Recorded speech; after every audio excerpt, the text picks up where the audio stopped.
Welcome to రాజనీతి. YSR Congress party అధికారంలో ఉన్నప్పుడు 2022 మేలో ఆ పార్టీ ఎమ్మెల్సీ అనంతబాబు డ్రైవర్గా పనిచేస్తున్న దళిత యువకుడు సుబ్రహ్మణ్యం హత్యకు గురైన విషయం మనకందరికీ తెలుసు. జగన్మోహన్ రెడ్డి సీఎంగా ఉన్నప్పుడు ఈ కేసు దర్యాప్తు పైనే కానిచ్చేశారు పోలీసులు. అనంతబాబు మధ్యంతర బెయిల్ మీద బయటకు వచ్చాడు. సీఎంతో కలిసి అనేక వేదికలు పంచుకున్నాడు. ఆ రోజుల్లో సీఎంగా ఉన్న జగన్మోహన్ రెడ్డి కూడా ఇతను హత్య కేసులో నిందితుడిగా ఉన్నాడని దూరం పెట్టల, ఎంకరేజ్ చేశాడు. ఆ ఘటన జరిగినప్పుడు పోలీసులు సరిగా స్పందించలేదు. ఒక దళిత యువకుడిని ఒక కాపు ఎమ్మెల్సీ హత్య చేస్తే దాన్ని అనుమానాస్పద కేసుగా నమోదు చేయాలని చూశారు. ఇక్కడ నేను కాపు ఎమ్మెల్సీ అని ఎందుకు అంటున్నా అంటే, జనరల్గా కులాల పేర్లతో చెప్పాల్సిన అవసరం లేదు. కానీ ఈ మధ్యకాలంలో వైఎస్ఆర్ కాంగ్రెస్ పార్టీ వాళ్ళు ప్రతి ఘటనకి కులం రంగు పోస్తున్నారు. సాక్షి ఛానల్, సాక్షి పేపర్లో కూడా తమ పార్టీ వాళ్ళు కాకపోతే వాళ్ళ కులాలు మెన్షన్ చేయటం, లేదంటే వాళ్ళకి లేని తోకలు వాళ్ళ పేర్లకు తగిలించడం చేస్తున్నాయి. సో వాళ్ళు లేనివి తగిలిస్తున్నారు, నేను ఉన్నదే చెప్తున్నా. సరే, ఈ కేసు విషయానికి వస్తే పోలీసులు తేలగొట్టే ప్రయత్నం చేస్తే దళిత సంఘాలు, తెలుగుదేశం పార్టీ అప్పుడు ప్రతిపక్షంలో ఉంది, వీళ్ళు ఆందోళన చేశారు. ఆందోళన ఫలితంగా హత్య కేసుగా నమోదు చేశారు. అయితే ఇతను వెంటనే అరెస్ట్ చేయలా, అప్పుడు కూడా డిలే చేశారు. తీవ్రమైన విమర్శలు వచ్చిన తర్వాత అరెస్ట్ చేశారు. ముందు నుంచి కూడా పోలీసులు నిందితుడికి సహకరించారు. అతని కాల్ రికార్డులు తీయలేదు, గూగుల్ టేక్అవుట్ తీయలేదు. పైగా ఇతని మీద డజన్కి పైగా కేసులు ఉంటే అసలు ఇతనికి నేర చరిత్ర లేదని ఛార్జ్షీట్లో మెన్షన్ చేశారు. అలాగే ఇతనికి ఈజీగా బెయిల్ వచ్చేందుకు పోలీసులు సహకరించారు. 3 నెలల తర్వాత ఛార్జ్షీట్ వేశారు. ఛార్జ్షీట్తో పాటు ఎఫ్ఎస్ఎల్ నివేదిక జతపరచాల. నిందితుడికి డిఫాల్ట్ బెయిల్ ఇవ్వడానికి వీలుగా పోలీసులు 3 నెలలలోపు ఛార్జ్షీట్ వేయాల. ఆ రకంగా పోలీసులు సహకరించారు. 3 నెలలు గడిచినా ఛార్జ్షీట్ వేయలేదని అనంతబాబు బెయిల్ పిటిషన్ వేస్తే కింది కోర్టులు ఆ పిటిషన్ని తిరస్కరించినాయి. హైకోర్టు తిరస్కరించింది. సుప్రీంకోర్టు దాకా వెళ్ళాడు. సుప్రీంకోర్టు 2022 డిసెంబర్లో మధ్యంతర బెయిల్ ఇచ్చింది. అప్పటి నుంచి ఇప్పటిదాకా అనంతబాబు మధ్యంతర బెయిల్ మీద బయటే ఉన్నాడు. ఇప్పుడు సుప్రీంకోర్టులో ఆ కేసు విచారణకు వచ్చింది. సుప్రీంకోర్టు సీజే జస్టిస్ సూర్యకాంత్ నేతృత్వంలో ధర్మాసనం ఈ కేసు విచారణ సందర్భంగా సంచలన వ్యాఖ్యలు చేసింది. రాష్ట్ర ప్రభుత్వాన్ని, డీజీపీ వైఖరిని తప్పుపట్టింది. ఈ కేసులో పోలీసులు నిందితుడితో కుమ్మక్కయ్యారని సీజే జస్టిస్ సూర్యకాంత్ వ్యాఖ్యానించారు. పోలీసులు నిందితుడిని కాపాడే ప్రయత్నం చేశారు, ఎందుకని ఇంతవరకు ఆ పోలీసుల మీద చర్యలు తీసుకోలేదని ఆయన ప్రశ్నించారు. వాళ్ళని సస్పెండ్ చేయలేదు, కనీసం షోకాజ్ నోటీస్ కూడా వాళ్ళకి ఇవ్వలేదు. విధి నిర్వహణలో ఇంత నిర్లక్ష్యంగా వ్యవహరిస్తారా అని షోకాజ్ నోటీస్ కూడా ఇవ్వలేదు. ఎందుకు ఇవ్వలేదు? దారుణమైన నేరాల దర్యాప్తులో పోలీసుల నిర్లక్ష్యానికి ఈ కేసు ఒక నిదర్శనం అని వ్యాఖ్యానించారు. ప్రభుత్వం తరపున వాదిస్తున్న సిద్ధార్థ లౌత్రాన్ని ప్రశ్నించారు.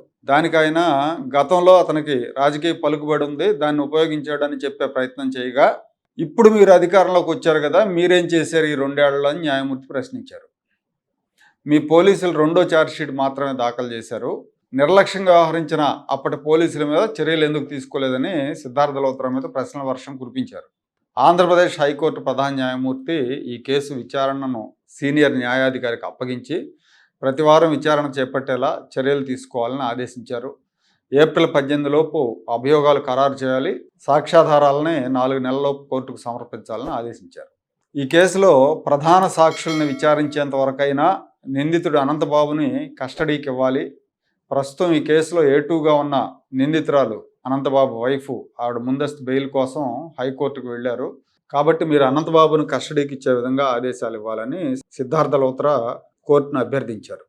దానికి న్యాయమూర్తి, మీరు అన్ని కోర్టు రూమ్లో సెటిల్ చేసుకోవాలని చూస్తున్నారు, కోర్టు బయట ప్రభుత్వము, అధికారులు కుమ్మక్కైపోయి, నిందితులతో కుమ్మక్కైపోయి ఇక్కడేమో అన్నీ కావాలంటారని న్యాయమూర్తి వ్యాఖ్యానించారు.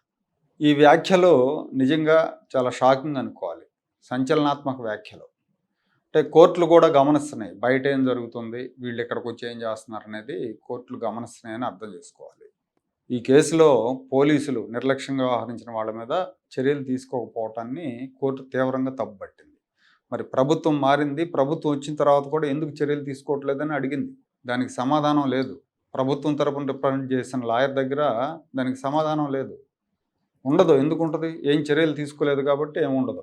తాజాగా ఇప్పుడు ఈ కేసులో అనంతబాబు భార్య లక్ష్మీదుర్గ పాత్ర ఉందని తాజా దర్యాప్తులో కూటమి వచ్చాక చేసిన దర్యాప్తులో తేల్చారు. ఆ ఘటన జరిగినప్పుడు ఈవిడ పాత్ర ఉందనే ఆధారాలున్నా కూడా అప్పుడు పోలీసులు దాచిపెట్టారు. ఎఫ్ఐఆర్లో ఛార్జ్షీట్లో ఆవిడ పేరు లేకుండా చేశారు. కూటమి ప్రభుత్వం వచ్చిన తర్వాత ఈ కేసును మరింత లోతుగా విచారించాలని ఎస్సీ ఎస్టీ అట్రాసిటీ కోర్టును అప్రోచ్ అయ్యారు. కోర్టు అనుమతించింది. పోలీసుల విచారణలో పక్కా ఆధారాలు లభించడంతో ఈవిడ A2గా నమోదు చేశారు. వెంటనే ఈవిడ పరారీకి వెళ్ళిపోయింది. ముందస్తు బెయిల్ కోసం హైకోర్టుని ఆశ్రయించింది. ఈ కేసును నీరుగార్చే ప్రయత్నం చేసిన పోలీసు అధికారుల మీద ఏం చర్యలు తీసుకున్నారని సుప్రీంకోర్టు ప్రశ్నించింది. డీజీపీని తప్పుబట్టిన నేపథ్యంలో అప్పటి అధికారులు ఏం చేస్తారన్న చర్చ జరుగుతూ ఉంది. అప్పుడు కాకినాడ జిల్లా ఎస్పీగా రవీంద్రనాథ్ బాబు అని ఆయన ఉన్నారు. అడిషనల్ ఎస్పీగా శ్రీనివాస్, డిఎస్పీలుగా భీమారావు, మురళి ఉన్నారు. ఎస్పీ రవీంద్రనాథ్ బాబు కడప జిల్లా వాసి. జగన్మోహన్ రెడ్డి సన్నిహితుడైన దంతులూరి కృష్ణ ఆలియాస్ మంగళ కృష్ణకి రవీంద్రనాథ్ బాబు బంధువు. రవీంద్రనాథ్ తండ్రి పులివెందుల్లో వైఎస్ కుటుంబం దగ్గర పనిచేసేవాడని చెప్తున్నారు. ఇతను ఈ కేసులో అనంతబాబును సేవ్ చేసే ప్రయత్నం చేశాడన్న ఆరోపణలు వచ్చినాయి. 2 ఏళ్ల నాడు రిటైర్ అయ్యారు. రిటైర్ అయ్యాక కూడా ఇతనికి డిపార్ట్మెంట్ నుంచి ఒక కారు, కానిస్టేబుళ్ళు సెక్యూరిటీ ఇచ్చారు. అది ఈ కూటమి ప్రభుత్వంలోనే ఇచ్చారు. కూటమి వచ్చాక పోలీస్ నియామకాల్లో కీలకంగా వ్యవహరిస్తున్న ఒక మాజీ పోలీస్ ఉన్నతాధికారి, కొందరు ఉన్నతాధికారుల అండదండలతోనే ఇతనికి సౌకర్యాలు కల్పించారన్న ప్రచారం పోలీస్ శాఖలో జరుగుతూ ఉంది. సాధారణంగా సెక్యూరిటీ రివ్యూ కమిటీ రిటైర్డ్ అధికారికి థ్రెట్ ఉందని, భద్రత అవసరం అని సిఫారసు చేస్తేనే కారు, గన్మెన్ ఇస్తారు. లేదంటే ఐజీ స్థాయి అధికారులు కూడా రిటైర్ అయితే ఈ ఫెసిలిటీలు ఇవ్వరు. కానీ ఆశ్చర్యకరంగా రిటైర్డ్ ఎస్పీకి ఇవన్నీ దక్కినాయి. జగన్మోహన్ రెడ్డి సన్నిహితుడైన అధికారి, అనంతబాబును కాపాడాలని ప్రయత్నించిన అధికారికి సకల సౌకర్యాలు దక్కాయి. ఈ ప్రభుత్వం మంచితనం అనుకోవాలో లేకపోతే అడ్మినిస్ట్రేషన్ ఫెయిల్యూర్ అనుకోవాలో అర్థం కాదు. రిటైర్డ్ ఉన్నతాధికారి తరపున, ఇప్పుడున్న సర్వీస్లో ఉన్న కొంతమంది అధికారుల తరపున ఈయన రియల్ ఎస్టేట్ వ్యాపారం చేస్తారని, వాళ్ళకి బినామీగా ఉన్నారని, అందుకే ఈ సౌకర్యాలు కల్పించారన్న ప్రచారం అయితే ఉంది. కూటమి అధికారంలోకి వచ్చినప్పటి నుంచి తెలుగుదేశం కార్యకర్తలు వైసీపీ అక్రమార్కుల భరతం పట్టాలని డిమాండ్ చేస్తూ ఉన్నారు. చంద్రబాబు నాయుడు గారు పదే పదే చెప్పే ప్రతీకారం తీర్చుకోము మేము అనే ప్రకటనల మీద కూడా అసహనంతో ఉన్నారు. మేము ప్రతీకారం తీర్చుకోమంటం లేదు, కనీసం అరాచకం చేసిన వాళ్ళని, తప్పులు చేసిన వాళ్ళ మీద చర్యలు తీసుకోండి అని అడుగుతున్నామని వాళ్ళు చెప్తా ఉన్నారు. ఇప్పుడు చివరికి సుప్రీంకోర్టు కూడా ఏమని వ్యాఖ్యానించింది? మీరు కోర్టులు బయట సెటిల్మెంట్లు చేసుకుంటున్నారు, మమ్మల్ని ఏమో ఇక్కడ కోర్టులో నిర్ణయాలు తీసుకోమంటారు. ఆ ప్రభుత్వం లేదు కదా, ఈ ప్రభుత్వం ఏం చేస్తుందని గడ్డిపెట్టింది. ఇటీవల కాలంలో సుప్రీంకోర్టు ఇంత తీవ్రంగా వ్యాఖ్యానించిన సందర్భాలు లేవు.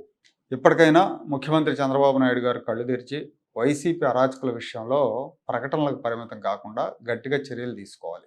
మొన్నటి వరకు కార్యకర్తలు ప్రశ్నించారు, ఇప్పుడు కోర్టులు కూడా ప్రశ్నిస్తున్నాయి.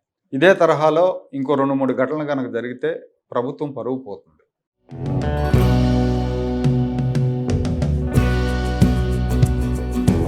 Like, share and subscribe to Rajaniti channel.